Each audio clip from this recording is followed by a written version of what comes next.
Glenn Greenwald, friend of the show now, we can say. That's kind of exciting. Glenn Greenwald has been removed from TikTok. Yeah. Because as you may know, Glenn has won every award that they give to journalists in this country, except the ones in small towns that local papers give. Right.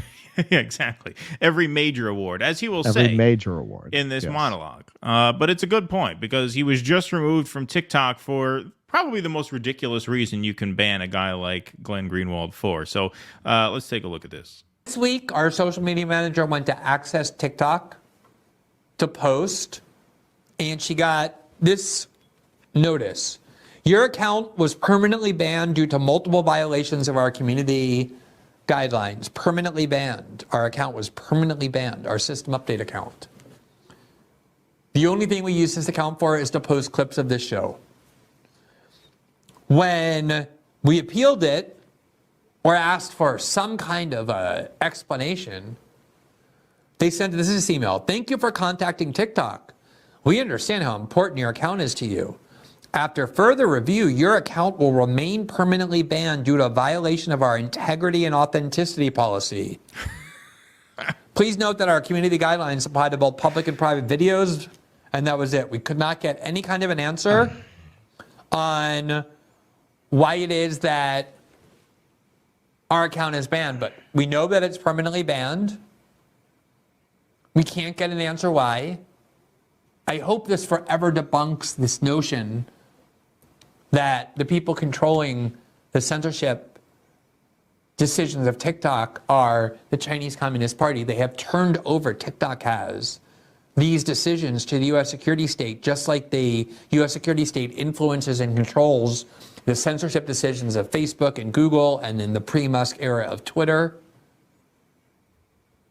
Because they have used this threat to ban TikTok as a way to say, the only way we're going to let you stay is if you censor the things we want. This also shows, by the way, imagine if we had this show and there was no Rumble, no platform that said to us, we're going to guarantee you the right of free speech. And we were dependent on big tech, on Google's YouTube, on Instagram owned by Facebook, on TikTok. Do you see what a stranglehold there is on free speech in the West? Do you see this? Say what you want about our show and my views, but our reporting is extremely fact-based. I've been doing this for 20 years now. I've won every journalism award that the West has to offer. See, there you go. There's no journalist in the United States. I won perfect attendance once. You're right. Yeah, we won perfect attendance in 4th grade. Next time we have them on. As many. Maybe there are some who have won as many, but none who have won more. And our show, if you watch it, you know that we are very careful to adhere to facts, usually facts that are easily demonstrable on the public record. Exactly. You're going to flag Glenn Greenwald, of all people, for integrity and authenticity violations. It's amazing. So I tried to be a good boy and let that play through without stopping and starting, but I want to go back to this shot. I was going to cut in, and I was like, Keaton is being on his best behavior, so I'm just going to shut the fuck up. Yeah, we're on a roll. But the reason I was able to do that here at the Do. Exactly. Is because I could go back here and show you this graphic. We understand how important your account is to you. After further review, your account will remain permanently banned due to a violation of our integrity and authenticity policy. We understand how important your account is to you, but we are not going to personalize our response or assure you that there was any human element involved in this decision whatsoever. We're just going to send you this copy pasta boilerplate email about your oh so important TikTok page and say no after further review, which means not much at all. I doubt there was any further review. I doubt they looked into it at all.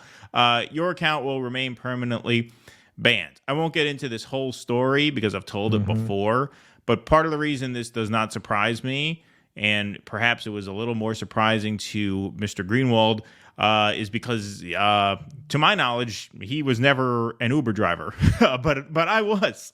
And I failed a selfie recognition check once. Every once in a while, they make you take a selfie to verify who you are so that you're not subcontracting out the car to someone else, which is fair enough. But as most people know who watch the show, my facial hair tends to grow pretty quick, and so I can go from being clean-shaven to having a little stubble quite quickly. And in my profile picture, I was clean-shaven, and I happened to have a little stubble on my face when I took the selfie. And I failed that selfie verification, and they permanently disabled my account. And I had to call these people 10 times before I got any lead into how to fix that. They would literally read copy off a screen. We know this is very disappointing news, but we're sorry to say that your driver account has been permanently deactivated. This is a final decision. No further action is required on your part. Now, 60% of Uber drivers drive full time. So that's cutting off 60% of your driver's entire income when you do that, because an AI didn't recognize their face on one selfie that you snapped from behind the wheel of a car. It was only after 10 phone calls and a trip into New York City that I finally got it sorted out, but I was told 10 times there's nothing we could do. Most people would give up after 5 times of being told that. And so the sociopathic nature of these tech companies is just unbelievable. Now, that's the best case interpretation of this particular event.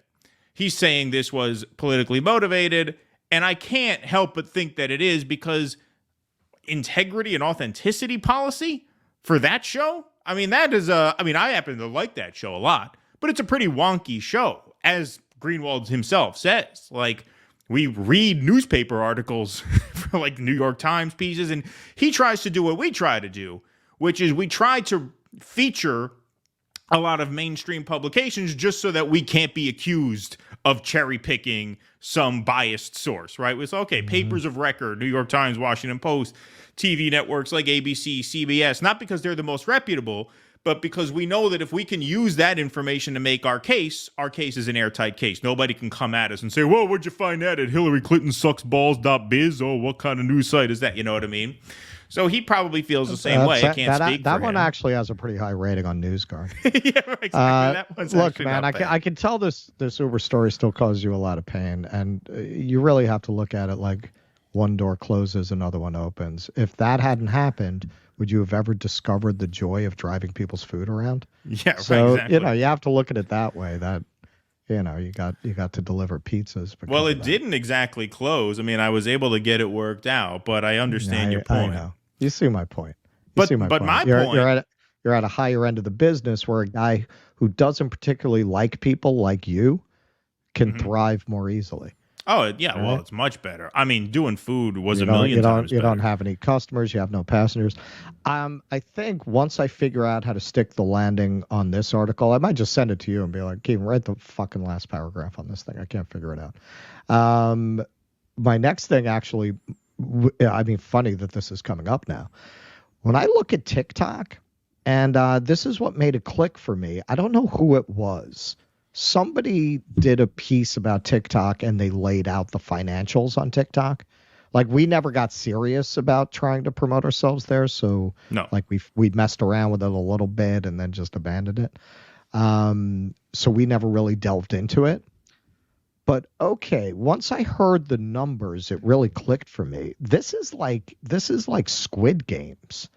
Like this is just people being encouraged to degrade themselves for money. That's really what TikTok is.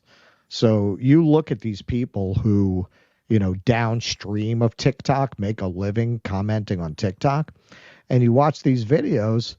Well, why are there so many people acting crazy on TikTok? Because it's what they're getting paid for. It's like these degrading game shows you'll hear about overseas where people eat feces or, just do these absolutely horrible things. I mean, not even overseas. We had a show like that. Actually, Joe Rogan was a host on that show. What was that show called? Fear Factor. Fear Factor, where people be eating plates of worms and things like that. That TikTok has kind of turned everyone into that. And particularly, it's turned young people who don't know any better into that. So when you see these people going on TikTok and doing what I call barking at the moon, they go on there, oh my God, I went into a bar and I got this It's for money, man. It's for money. They're trying to get that to go viral. You get a certain amount of money for prostituting yourself that way. You get the incentive is to act as crazy as possible, to just, degrade yourself. That's what's going to get views. Yeah, but that apparently doesn't get you banned for violating an integrity policy. No, this guy's banned for integrity. This is what I'm getting at. This is what I'm getting at, because a lot of these videos are pretty sick and pretty disturbing. And that's okay. Like, that doesn't violate your community guidelines. Like, they've had people on there who have been caught faking mental illnesses, and they're still on there. That seems like an overriding community obligation to pull that content off TikTok, but they don't, because that's their bread and butter. Is just basically kids acting like maniacs for money, and not always kids, sometimes older people. But to see something like TikTok, which is really like a Tijuana whorehouse of social media platforms, like, it's really, hey, you want to make some money? Come here. I got a way you can make some money. Like, it's really the sleazy red light district of social media. And you're going to pull off, as he says, one of the most decorated journalists on planet Earth on the basis that in your fucking whorehouse of a platform, this very wonky, legitimate news site is violating your community standards. What standards are those exactly that you have there? Because I don't really see any when it comes to spreading social contagion and psychological pathologies. Please clap.